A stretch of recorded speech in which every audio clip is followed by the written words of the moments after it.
gosh.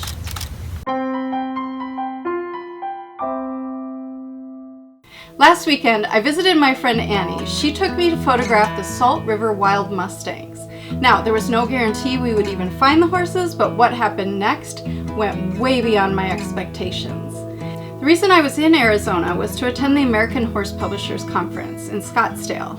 It was a great conference. I made lots of new friends and industry contacts, and Annie picked me up right from the conference and we headed back to her ranch. On the way, she asked if I'd want to just stop and see if the horses might be in this one spot where sometimes they gather in the evenings. Even though I was still in dress clothes, I was game. So we get to the area and it's a parking lot with like picnickers and people playing in the water at the beach with floaties and things, and I was like, okay, there's horses here. So we start driving around the parking lot, and what do you know? There's wild horses just wandering around the picnic area. We jumped out of the truck and I changed out of my dress shoes. I grabbed my new Tamron 150-600 lens thinking we wouldn't be able to get very close. Just as soon as I started taking pictures, a group of horses headed over to the water. And I was very, very excited to be able to photograph this experience of them going and getting a drink, and the light was so perfect for the background. I was able to eliminate all the clutter of beachgoers and picnickers and photograph them with the sunlight coming over my shoulders and just illuminating the horses and making them look shiny and showing lots of detail in the water and the horses. So I was pretty much happy at that point, and we headed back to Annie's place. So I thought that experience was pretty cool, but honestly it paled in comparison to what happened the next morning. When our alarms went off at 4:30, we all hopped out of bed, grabbed coffee, and headed out to this area where Annie and her husband Mitch have both hiked and ridden and seen the Salt River Wild Mustangs. We parked and I grabbed my gear, my 70-200 this time because the Tamron the night before was way too long, and we headed off to find some horses. After about a half an hour of walking, I was starting to get a little discouraged when we came across the first band of horses. It was about 3 or 4. They were coming through in an area where there were a lot of brush and trees, and the light was at our backs, and so they had lots of shadows on them. Wouldn't have been clean photos, so we just let them go and kept hiking. We continued on for a while, and I remember thinking to myself, wouldn't it be cool if we came across horses lying down and resting? And I'm not even sure really where that thought came from, because I don't think I've ever thought that before, but it just kind of breezed through my brain and out the other side.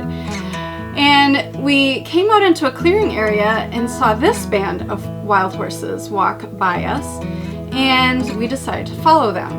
And that's when we entered the Enchanted Forest, which is what we're calling it now. It was an area with multiple bands of horses lying down and resting in the Arizona heat. It was magical. I mean, like, take your breath away magical. They were all lying down, some standing, snoozing, even snoring.